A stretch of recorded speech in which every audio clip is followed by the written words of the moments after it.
So if I asked you, if I came to you and I said, what is life about? You would say? Love. And what has to happen for you to have love?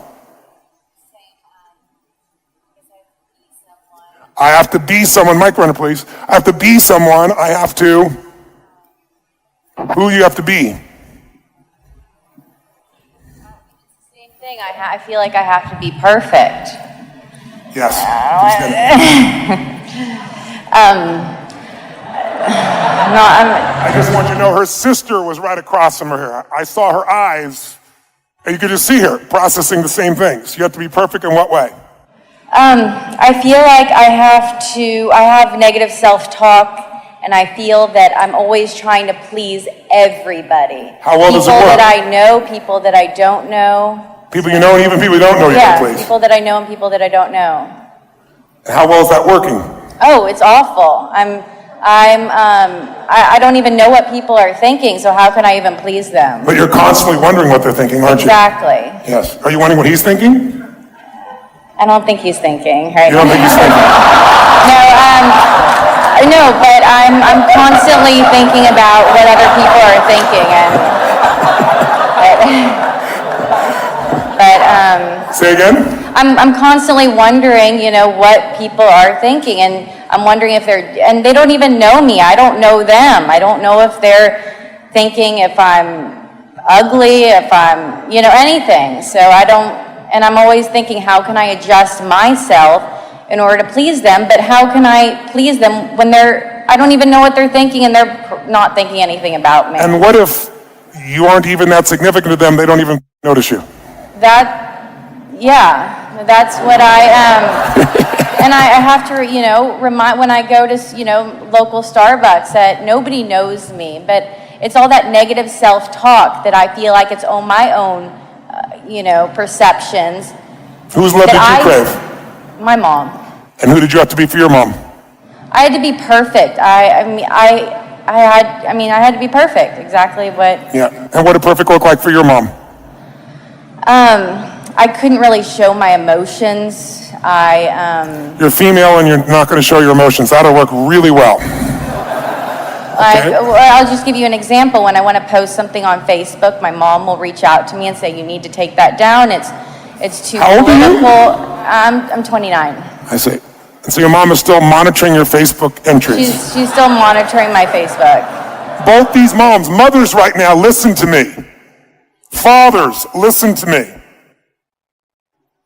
Out of your desire to have those you love have a better life than you often give them ideals. What is an ideal? It's different than a standard. Standard, you have a high standard, you call yourself to a standard. An ideal is someone else gives it to you and you link life and death to it. If you don't do it, you don't feel like you're enough. Ideals use you. You're not using the ideal. Many of us would die for ideals because we were taught them by other people at such an early age that we think this is what we believe because we do believe it. It's just not true. And one of the things we got to uncover to let go, to actually truly have freedom, we have to uncover what's making us suffer. Both of these women are suffering. How many see it? If you do, say I. And it's so easy to see in them, isn't it? Who else would never use such a horrible word such as suffering, but you consistently feel frustration that you aren't yet where you should be in your life, in your relationship or your business or your career or your economics or your body, or you fear you'll never get there no matter how hard you work, or you worry, or you feel alone, or you feel like it's all your responsibility. Those are all forms of suffering. How many know what I'm talking about here? How many feel these feelings regularly? Let me see your hands. Today, we want to end this. Who's up for ending suffering today? Say I. Say I. Say I. Then the first step we've got to make is we got to take the invisible and make it visible so we can see its insanity. The first step is awareness. We're going to look at the first step, and we're not going to run the second, third, and fourth because we got to get what the consequences are, what the impact is. Because most of us know it intellectually, but we've never brought it to a point where our brain says, no more. Who here has had something in your life where you kept trying to change it, and you fell back and pissed at yourself about not following through, and you said you're going to do it again, and you got your energy up, and then you didn't do it again, and you were so mad until one day your brain went, not another day, not another hour, not another moment, this is changing now, and you changed it. Who's done this before? Say I! Say I! Who here has ever stayed in a relationship way too long? Say I. How many of you knew it was the wrong relationship and you were still there? Let me see your hand. Say I. Why the did you stay? An ideal. I'm not a quitter. I'm not a loser. I'm not going to be one of those. I'm not going to go through a divorce. You gave more value to the ideal. You gave more value to the ship than the relations, to the institution than the people. Your fear. What if I'm alone? What if alone's worse than being with this asshole? Or maybe it's all me. You questioned everything enough until you did nothing. How many, though, hit a day where you went, not another hour, not another day, this is in, and you made the change in that relationship? Who's done this before? Say, I. This week is about decisions. The only thing that changes our life is decisions. It's not our conditions, it's our decisions. And the problem is many of us have been living with suffering, and we would never call it because we're achievers. And because we think of suffering as some weak person. We think of suffering as somebody who gives up. Suffering is living any state that's not beautiful states regularly in your life. In order to do it, we got to get rid of the rule that makes us suffer, because listen to me now. Suffering is not in the fact. It's in your perception of the fact. Suffering is not in the fact. It's your perception of the fact. If you said to me, I'm crying, I'm suffering because my mother died, I certainly have compassion for you, but what you said is not true. You're not suffering because your mother died. You're suffering because you think she shouldn't have. You're suffering because the meaning is you think you can never be with her again. You can never communicate with her. Are there people that have lost a loved one and they're really in a great, beautiful state? Yes or no? They think they're in a better place. They have a different meaning. They think that was God's choice. You can't keep somebody here longer than they're supposed to be. They think their spirit is still with me. They have a different meaning. It's not the fact that makes you suffer. It's your perception of the fact. It's the meaning. It's not they died. It's you think they shouldn't have, or you should have done something that you didn't do. And if you and I are going to have the most extraordinary life, if you got $1 billion and all day long the place you live emotionally is frustrated, pissed off, and worried, then what's the quality of your life? Frustrated, pissed off, and worried. $1 billion doesn't mean. If you have 3 beautiful children that worship you and a husband or wife that adores you, but your life is all about being overwhelmed and guilty, all your life's overwhelmed and guilty. Everyone in this room has an emotional home, a place you get back to no matter what. It doesn't matter if your life is good or bad, it's a place you know. How many of you have seen people in America who live in places like where every year a storm comes by and wipes out their house, and you think, dumb mother, move! Come on, who's ever had this thought? Come on, say it. Say I! It's so easy when it's someone else's location. You go, why the do they keep going back to the same place? And they argue, but it's my home. It's a piece of land. Move! Why are you surprised when another hurricane takes it the out? And we all see that as kind of not so smart. But the more powerful home is not your address, it's your emotional home. You're at home feeling uncomfortable in yourself even though you don't like it. It's what you know. You're at home constantly judging yourself.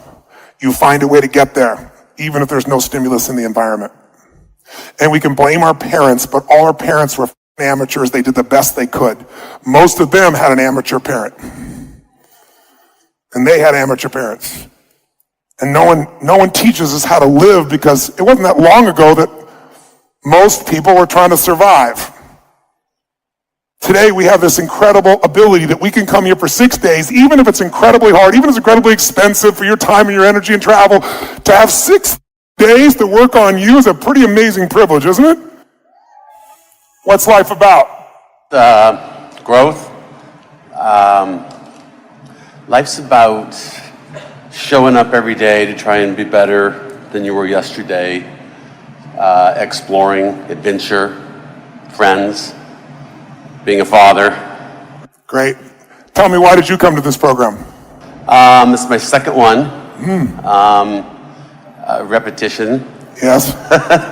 What'd you get out of the first one? I got like amazing self-awareness. Yes. The ability to get out of my head, or the tools Yes. to help me get out of my head. It's Yes. constant work. What do you want this time? More of that. What do I want this time? More of that. More of the same. Just, I've had a great progress over the last couple of years with all of this Yes. stuff. And I study and I read and I try and I practice. And when I come here, I just feel like it's 6 days of singular focus, and it's a leap forward. So it's the next leap for whatever it is for you forward. Yeah. What does an extraordinary life look like for you? It's connected to my wife, to my kids. It's being in the moment. Yes. For many years, I was always thinking where I need to go, where I need to Yes. be, and never here. Yes. Never connected there. Yes. So that's a big one for me. Success, Awesome. obviously, in business. Yes. Next level, constantly thinking about that. So if you left in a beautiful state and you could create that every day, continuously, how would that affect your vision for your life, your kids, your relationship, yourself? Amazing. Take it to the next level. Good, and that's what we're going to do. Question, whose love did you crave? My dad. And who did you have to be for your dad? I struggle with this every time we do this. Yes. I had to, be good in sports.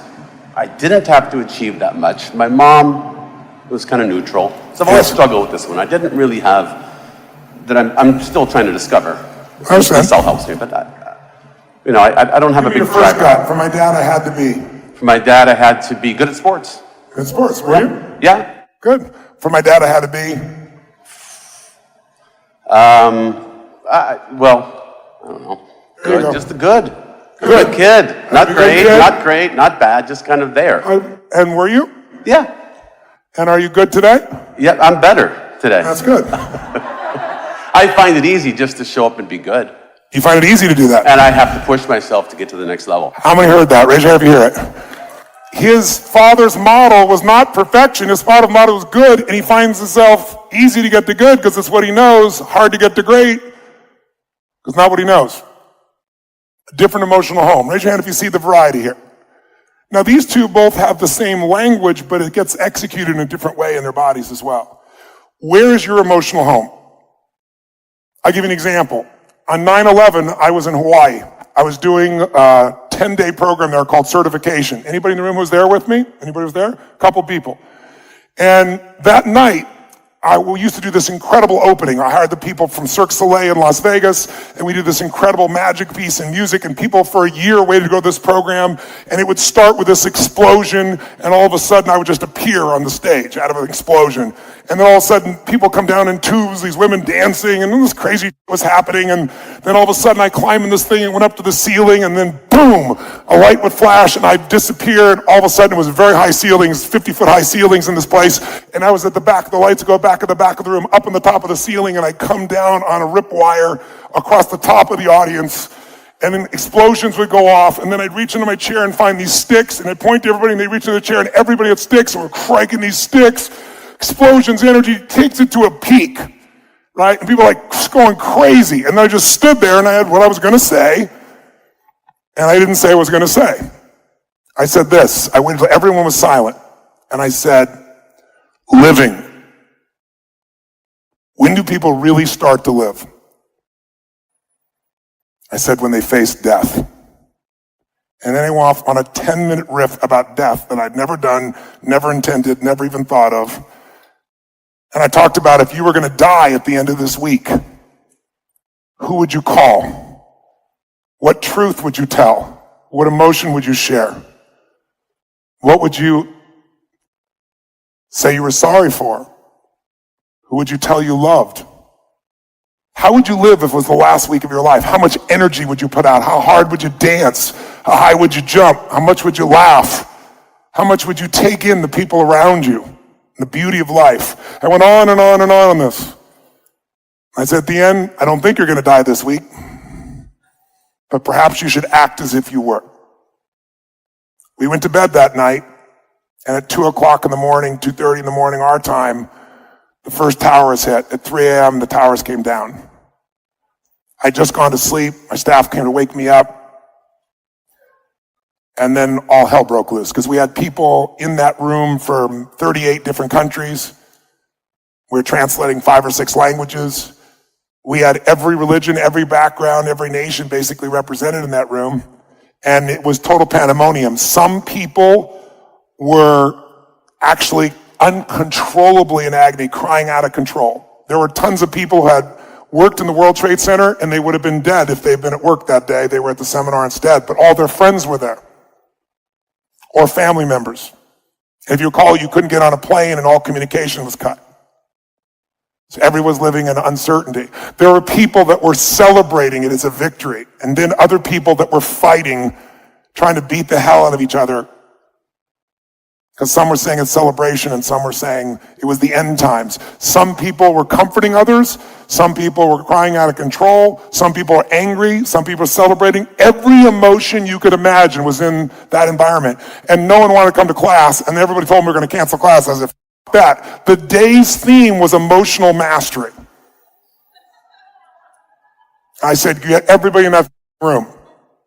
And we got everybody in the room, and I got up, and I said, look, every one of us in this room is having different emotions here.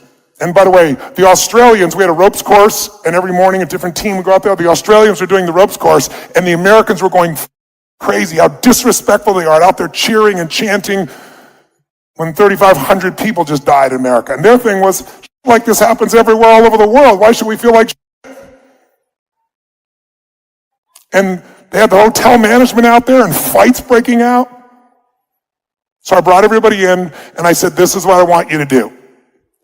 I said, I want you, first of all, to answer this question. When you heard this news, what did you focus on? Because there's 3 decisions that control your life. They're controlling it as I speak right now. They're going to control them for the rest of your life. So if you take control of them, it can change everything. The first decision is, what are you going to focus on? When you heard the information, what did you focus on? What did you picture? What did you say to yourself? What did you feel? What did you experience? I said, my second question is, what did that mean to you? And third, what did you decide to do? And then I had people write it all down, and then I put them in groups, and the last minute I did something smart. I said, I want the groups to be mixed countries. Not all Americans, not all people from Singapore, China. Mix them up, and men and women. And then I went around the room, and I got the greatest education of my life. Because I went around the room, what emotions do you think I heard in that room? What emotions? Which emotions? Every emotion you could imagine.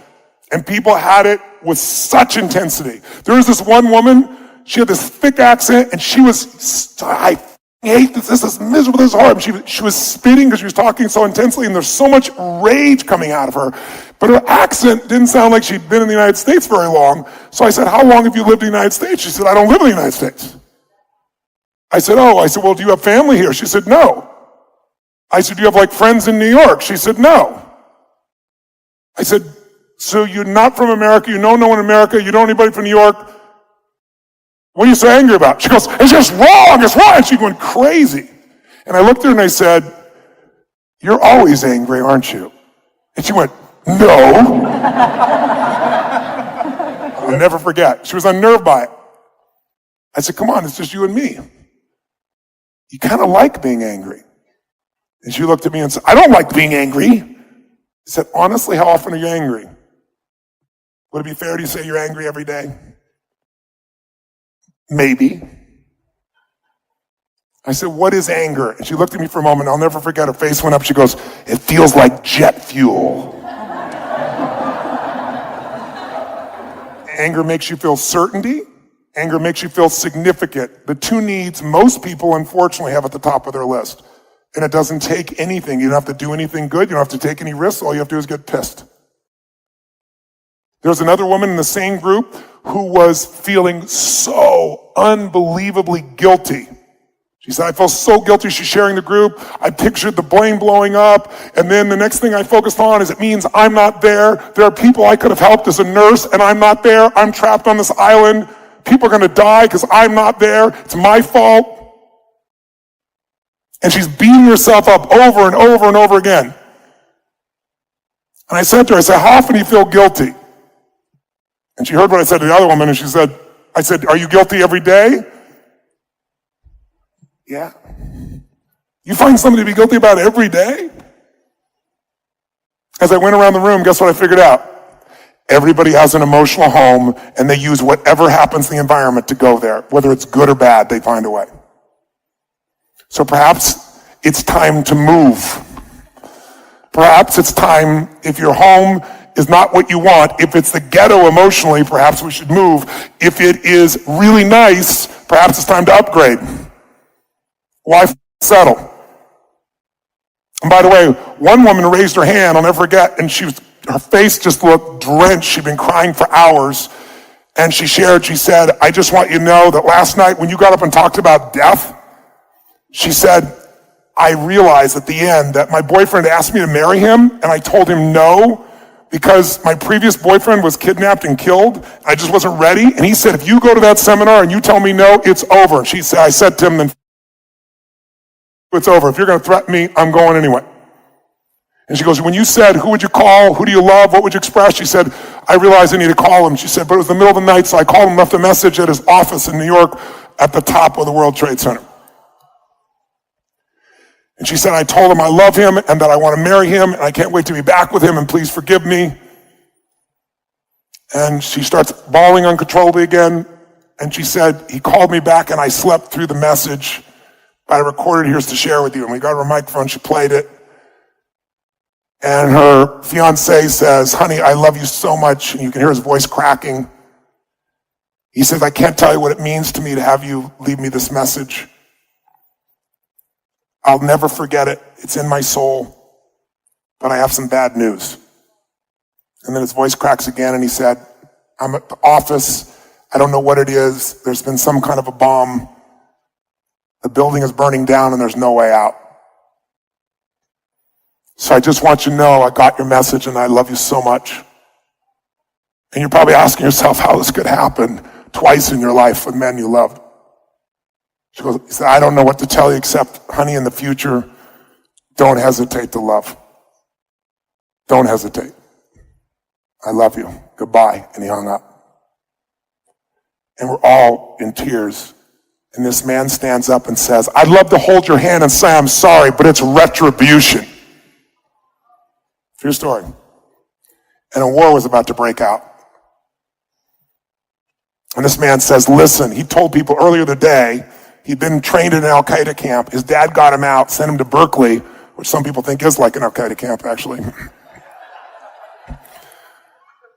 And he says, true story, his only regret is he wasn't one of the actual people on that plane flying it into the building. So he rose up, and an Israeli man got up who had friends who died that day because he worked in the World Trade Center. He didn't know who lived or died, but he knew a bunch of them obviously died. And his family lived in the occupied territories of Israel, and they started to go at it. And I brought them on stage, and we uncovered their models of the world, and we shifted their models of the world so much in about 2 hours that at the end, they were not only embracing, but they organized all the Jews and all the Muslims in the room to have their private session. And that young man who wanted everybody else to die has since written a book called My Jihad, which is really my way of peace. And he describes how he was supposed to become an attacker, and instead his entire life's about peace. And he's been all over the world to synagogues and to Muslim places, Islamic places around the world, lecturing about what's really real. So I tell you this because everybody goes to their home. Where is your home? Where do you go most often?